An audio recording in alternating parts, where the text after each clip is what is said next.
Welcome, my friend, to Hello Main Street, where we talk about thought provoking tips, tricks, and ideas for fellow entrepreneurs just like you. I am your host, Monica Sanchez. Thank you so much for being with me today. Today, we are going to be talking about financial health. In February 2024, I had read an article about Ashwin Joshi. He is a high school student at Southridge High School. He championed the financial education bill that required financial education as a graduate requirement in high school. And I reached out to him. I congratulated him on what he's doing. I think that is amazing. I love to see young people striving out on their mission and goals in life and wanting to help others. So I reached out and I just congratulated him and wished him all the success. But it really got me to thinking because in 2020, my youngest daughter, she had come up to me and asked me about talking with somebody for her financials, right? Now, she doesn't have a job yet or anything, but she was curious. And so my other daughter had chimed in, who was in high school at the time. And she had said, "Oh, don't worry about it. You'll learn all of that when you go to high school and your last year, right? Your senior year." And my youngest daughter, she was like, thought for a second and goes, "But why do I have to wait so long to learn about finances?" And that is such a true factor. I think we shouldn't have to wait.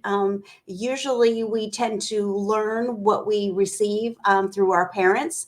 And I've taught them some things about savings and everything, but I'm not a financial advisor. So I was like, okay, that you made a valid point. I really appreciate that. Of course, we got her to talking with a financial advisor to answer her questions that were beyond my means. But I thought, that's really interesting. How many other people have questions about finances, but we just don't talk about money. We don't talk about finances. And I feel like maybe there's times we don't do that because it's very much like when somebody goes on a diet, right? You tell somebody you're going on a diet, and then pretty soon everybody is watching to see what you eat or don't eat and starts to criticize or point things out. And then you can get discouraged or they would bring things they knew you couldn't eat, and so here you're salivating, right?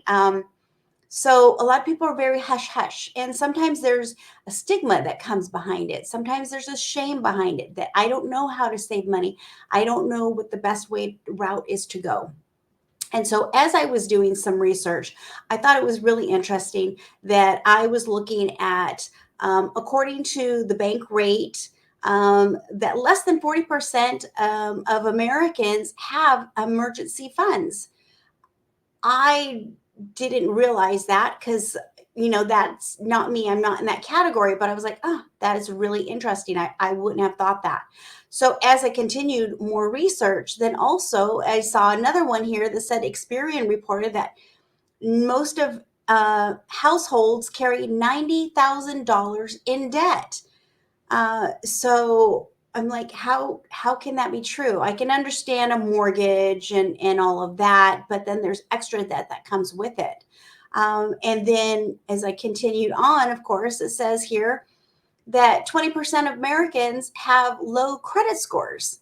And there's simple ways to increase your credit score so then that way you can get a better rate, and so on and so forth. So I was like, wow, this really is intriguing to me. And so what I've done is recently was able to connect with Women of Wisdom Tri-Cities, and I'm going to share this with you here. And what I like here, it is a financial freedom, right? I know for myself personally, before I became an entrepreneur, I knew that I had to set aside money. I knew that I needed to make sure that if I was going to change my trajectory in life, or at least dabble in it, right, and try it out and see where I go. I didn't want to be a burden on my household. I didn't want to be a burden on my husband saying, "Okay, I'm going to go be an entrepreneur, and you go ahead and pay all of the household bills, and then also fund my endeavors as well." So I took that burden off of him. And I said, okay, great. If I'm going to be an entrepreneur, I need to save at least 2 years worth of finances. And so I'm proud to say that I was able to do that, right? Not live beyond my means, and then be able to set aside at least 2 years worth of my paycheck, right? So if anything happened, I knew I could dip into it at any point in time if I needed it. And I'm proud to say I didn't need it. I actually have put money back in our own pockets. And then also, what I've done is I was able to find ways where I could have a business, sell the business, so then that way I could fund another project, right?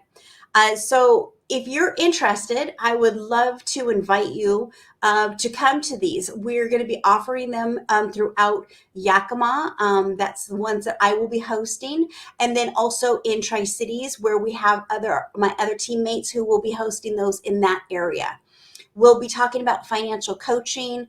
We'll be talking about career coaching as well, and really helping you to get onto the right path. You can click on the QR code that's right down there. And then we can have one-on-one conversations.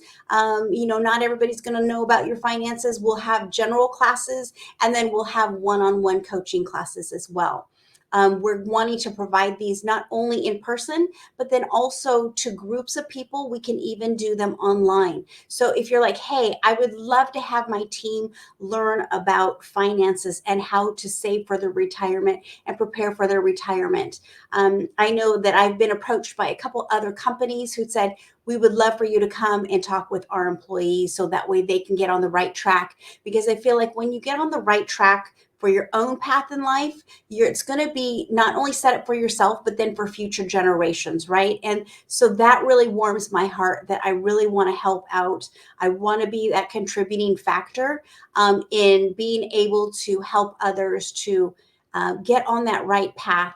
It is such a rewarding feeling. I know that when we had paid off the house, I thought, okay, yes, we're going to pay off the house and it'll be fine. But I didn't realize the relief and the exhilaration I would feel knowing that I have a forever home. I just have to maintain it, which we've done a really good job at, and pay the taxes and keep the lights on. And I have somewhere where I could live for the rest of my life if I needed to, or my family needed to. So if you're like, hey, I'm ready to start getting off this hamster wheel. I don't want to live paycheck to paycheck. I really want to start setting up some savings, either for yourself or for your future, for your children. Or what are ways that we can go about doing this in small increments? I'm not saying you have to go on a crash diet and dive in at 100% and do everything, right? But you need to take full control of your own life, of your own information, your own banking, and really set yourself on that goal, because then you get the opportunity. What I loved that I did this was that I had the opportunity to choose and go where I wanted to. I didn't need to live on a paycheck in order to say, I can't go here, I can't do this. And it's been a lot of fun. It's been a great journey. I really have enjoyed it. And if that's something that you're like, I really would love a little bit more freedom in my lifestyle, let's talk. I'm here to help. Again, as you know, always, you can connect with me right here. I'm going to go right here. There you go. All right. And so let's talk. Let's figure things out. And we will be starting to host classes here in the month of July, getting started, so we can get everybody on the right path, get everyone on the right footing, to be able to help our future generations, help our younger people, help everybody along the way. Because I know feeling financially stressed in relationships or just on your own, it can be very overwhelming and very daunting. And I really want to help to alleviate that pressure off of people, because then from there, if you decide, hey, I don't want to have a 9 to 5 job anymore, I really want to be able to be an entrepreneur, then you can have that freedom to be able to do so if you set yourself up in the right path. So thank you so much for your time. As always, we are better together. I appreciate you. And please do me a favor and sign up. Would love to have you there. I'm going to give you one more information here. So go ahead and give me a call, and we'll be talking more about this as weeks to come. Thank you.